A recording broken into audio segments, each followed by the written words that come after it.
I am scared all the time. Really? No, you're not. You're such a liar. No, actually, I'm scared all the time. But look at you.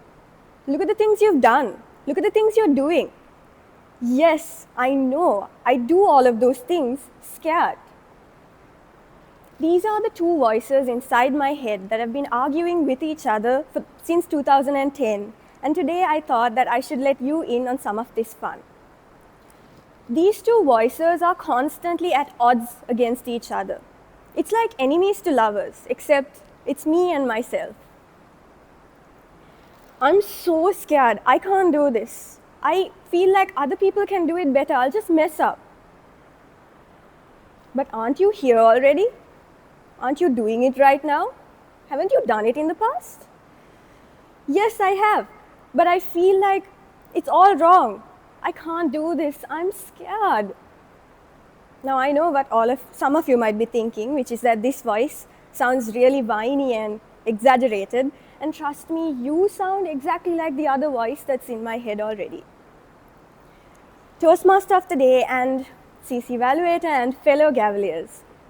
For those of you who know me, you know that my personal brand is to tell everyone and their mothers, whoever is in an 800 feet radius, that at any given moment, I am either scared or nervous.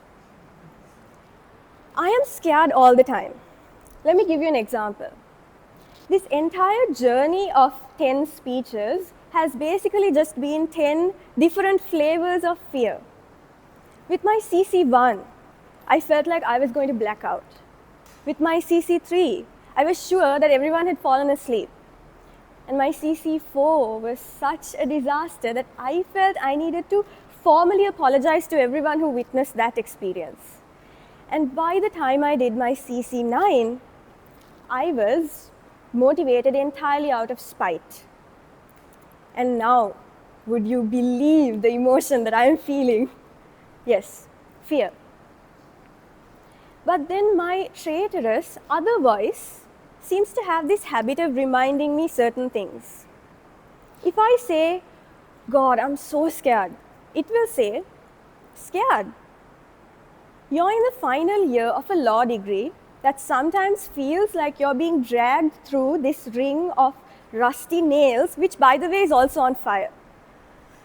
You are in a university where the phrase cream of the crop was mentioned at least 50 times during your orientation. You are also in a club where you get peer pressured into doing consecutive speeches that get harder each time. So what exactly is so bad about this fear? Surely it hasn't taken anything away from you. My other voice asks my fearful voice, what are you so scared of? And my fearful voice says, everything, so much, all the time. I'm scared right now, admitting this out loud in front of all of you. I am scared every time I do a speech. I'm scared every time someone tells me I inspired them. And it's not just that. I am scared that I will turn 25 next year and I'll be behind all the other 25-year-olds in the world. I'm scared that I'll graduate and I'll collect more L's than W's. I'm scared that very soon my friends and I will stop saying, see you tomorrow, and start saying, we should catch up more often. Now this is when all the voices start to get quiet. You see, I recently realized that I had misunderstood fear all this time. I spent so much time trying to answer the question of how do I stop being scared? But that is really the wrong question, isn't it? Is anyone here scared of missing that email from LinkedIn that tells you that someone you don't know and don't care about has viewed your profile? Is anyone here scared that the clothes they wear to sleep are going to get discolored in the washing machine? Is anyone here scared that the supermarket trolley that they didn't pick is going to feel left out? This is when my other voice becomes wise and tells me, don't you see? This fear you're feeling is just a reminder that this is all important to you. You are scared about your future because you want to do well that badly. You are scared to lose your friends because you care about them that much. Fear has excellent taste. It doesn't waste its time on meaningless things. It only grows on things that are already beautiful, like hope or love or purpose or ambition. I genuinely thought that by the time I did my 8th or 9th speech, or even now as I do the 10th, that I would have lost this fear. But unfortunately not. It's a part of me now. I was scared when I did my first speech, and I am still scared when I'm doing my 10th. But that, as you can see, didn't stop me from bulldozing my way through the speeches. And I just know that I will be scared for every speech I ever do. But the things that scare us the most also deserve us the most. If there is anyone here who is scared for whatever reason, please listen to me, because I am the world expert on the subject.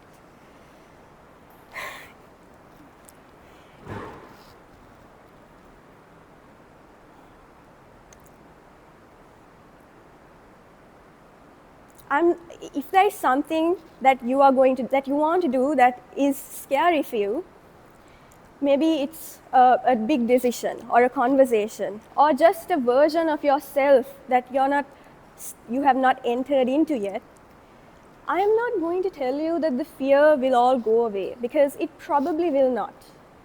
But I will tell you that you will be able to do it. And it might also be like how I did my 10 speeches. Very scared, very nervous, and occasionally out of spite. And it will still count. And it will still be brave, even braver than doing it without any fear. Writing this speech, I realized that I've tried very hard to try to silence the fearful voice inside my head. But I don't think that's possible anymore. So what I'll do now is to let my wiser voice speak second. And also, before I leave this stage, I want to thank all of you. Thank you for listening to my two voices argue. Thank you for allowing me to be this vulnerable. But mostly, thank you for giving me something I didn't even know I needed. You gave me the space to do 10 speeches, some of which, frankly, should have just stayed as Google Docs. But you gave me 10 opportunities to doubt myself, and 10 opportunities to prove myself wrong. And some people might end their CCs with a song, or some people might make grand declarations in their booming voices and will leave you feeling inspired down to your bones. But unfortunately, I can't do that. But what I will do is to try to end with something slightly poetic, as usual. Fear never visits empty ground. It blooms where hope has already been found. It guards our dreams that we dare pursue, the hearts we hold, the selves we knew. So if my hand still shakes today, maybe it's just pointing out the way. Because fear has never once asked me to hide, but it has only asked what lies on the other side. Thank you so much, and back to you, Toastmaster.